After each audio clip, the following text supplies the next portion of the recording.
ये आपका काम बराबर नहीं हो रहा है, ये आपका कॉन्ट्रैक्टर को एक्सपीरियंस नहीं है। देख रहे हैं सिटी न्यूज़ मुंबई। कल मीरा भाईंदर महानगर पालिका की महासभा है और आज कांग्रेस के जिला अध्यक्ष और नगर सेवक प्रमोद सामंत ने पत्रकार परिषद लेकर के प्रशासन, पूर्व विधायक, महापौर और खास करके सार्वजनिक निर्माण विभाग के अधिकारियों की मिली भगत से करोड़ों रुपए का भ्रष्टाचार हो रहा है, इसके कुछ उन्होंने प्रमाण दिए हैं, जिसमें खास करके प्रभाग क्रमांक 31 जहां से पूर्व महापौर और विधायक नरेंद्र मेहता चुन के आए हैं, वहां पे 6 से 6.5 करोड़ के लगभग भ्रष्टाचार होने की उन्होंने आशंका जताई है। आइए जानते हैं उनसे आगे की जानकारी। प्रमोद सावंत जी, आपने बताया कि प्रभाग 31 के अंदर करीब 2 वर्क ऑर्डर निकले थे जिसमें 6 से 6.5 करोड़ रुपया खर्चा हुआ है। गटर बनी भी रहेगी, लेकिन उसका कैलकुलेशन, मोजमाप, अकाउंटेबिलिटी नहीं है।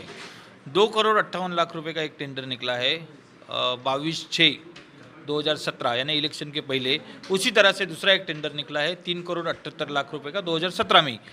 हमने आरटीआई में उसकी जानकारी लेनी चाहिए, लेकिन उस जानकारी में विभाग के पास ना तो कोई मैप अवेलेबल है कि हमने कहाँ पे काम किया, ना उनके एमबी बुक में किधर लिखा गया है कि आपने काम कहाँ से कहाँ तक किया।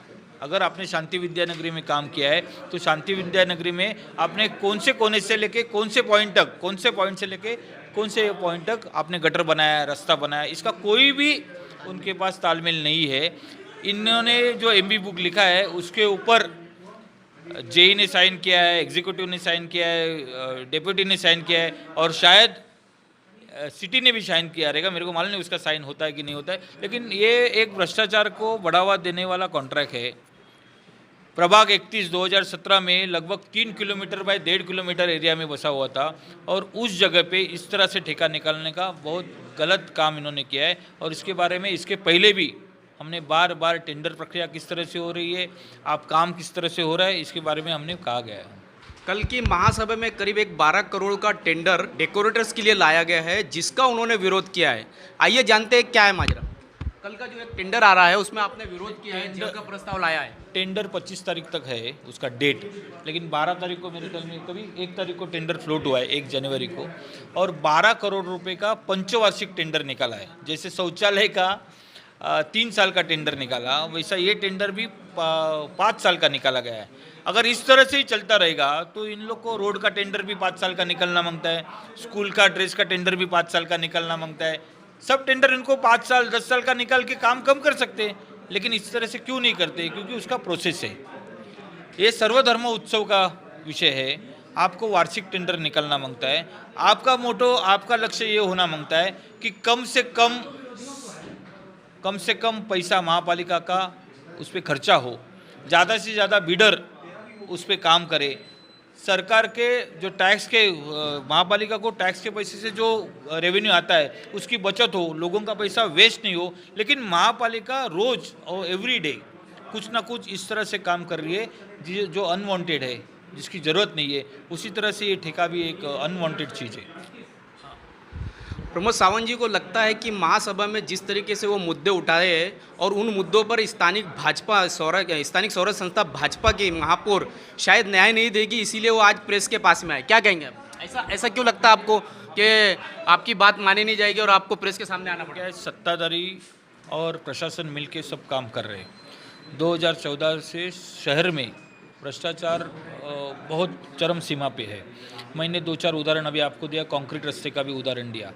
हमने बार बार ये चीज़ें सामने रखने के बाद में भी गए 20 दिनों में, जैसे हॉस्पिटल का काम, मैंने अक्टूबर 30 को ये बात सामने लाई, लेकिन अभी जनवरी 15 हो गई तो भी 3 महीने में इन्होंने इसका कोई ठोस निर्णय लिया नहीं।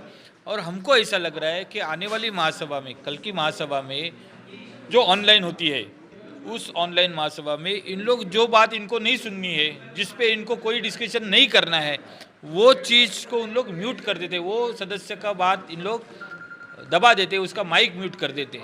तो इस वजह से मैं ऐसी हरकत सत्ताधारी या महापौर नहीं करे। महापौर बात सुने और उसके ऊपर कोई डिसीजन ले, इसलिए हमने आज ये प्रेस कॉन्फ्रेंस ली।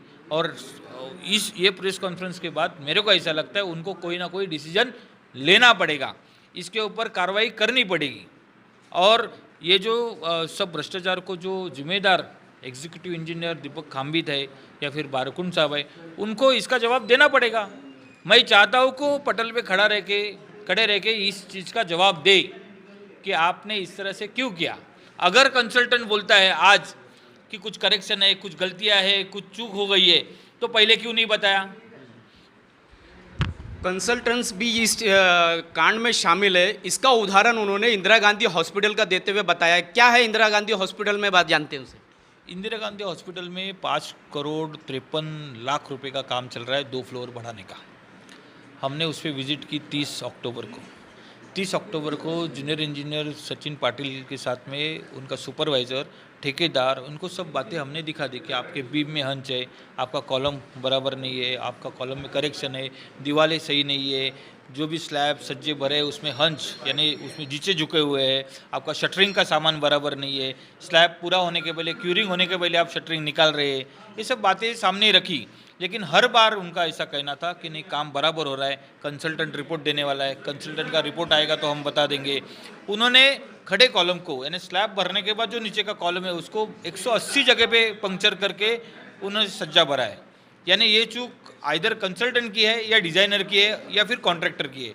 इनको कहीं तो वो चूक माननी पड़ेगी और अभी तक प्रशासन ने अपनी चूक मानी नहीं है।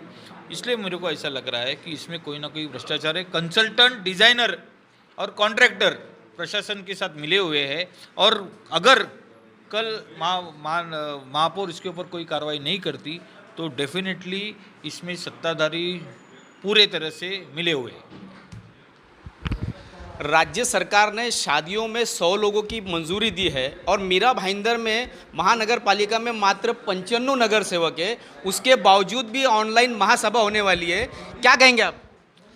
डेफिनेटली अभी अगर शासन ने 100 लोगों को शादियों में मंजूरी दी है तो कमिश्नर और सत्ताधारियों ने ये ऑनलाइन मीटिंग लेना बंद कर देना चाहिए और सभी सदस्यों की बातें सामने बैठ के सुनना चाहिए। अगर इस तरह से करेंगे तो मेरे को ऐसा लगता है इनका भ्रष्टाचार और बाहर आ जाएगा और इसकी डर से अभी भी वो ऑनलाइन में है। उनके सदस्य ने एक बात बाहर निकाली कि 700% मेडिकल दवा, कोविड में दवा लेने में भ्रष्टाचार हुआ है। उनके ही सदस्य है, हमारे मित्र है मुन्ना सिंह जी। और वो बातें अगर उनको उसके ऊपर कोई कार्रवाई करनी है तो रूबरू सामने बैठ के सभागृह में बैठ के ये बातें होनी चाहिए। महासभा सभागृह में लेनी चाहिए, मीरा भाईंदर सभागृह में। एक आखिरी सवाल है, कुल मिला के जो भ्रष्टाचार के मुद्दे आपने उठाए, इसलिए इस बात पर आपने कमिश्नर से भी मुलाकात की। कमिश्नर से आपकी जो बात हुई, कैसा उनका व्यवहार रहा है? नहीं, कमिश्नर ने सब बातें सुन के ली। सामने एग्जीक्यूटिव इंजीनियर भी बैठे थे, उनके पास हमारे सवालों का कोई जवाब नहीं था और उसके ऊपर कमिश्नर ने हमको अभी तक 10 दिन होने के बावजूद अभी तक कोई रिप्लाई नहीं दिया। इसलिए आज हमने सिटी इंजीनियर से बात की, लेकिन उनके बातों से अभी ऐसा लग रहा था कि इसके ऊपर कोई कार्रवाई नहीं होने वाली है और यही बात कल महासभा में होगी। इसलिए हमने आज प्रेस कॉन्फ्रेंस ली। तो कुल मिलाकर के कांग्रेस को लगता है कि महासभा में इंसाफ नहीं मिलेगा और ना ही कमिश्नर के थ्रू मिलेगा। इसलिए उन्होंने आज पत्रकार परिषद लेकर के कल के होने वाले मुद्दों पर पत्रकार परिषद में भ्रष्टाचार के मुद्दे ओपन किए। देखते हैं कि इस संदर्भ में महापौर कल के इनके इस मुद्दे पर क्या फैसला लेती है। आने वाला वक्त ही बताएंगे। बने रहिए, जुड़े रहिए, देखते रहिए सिटी न्यूज़ मुंबई।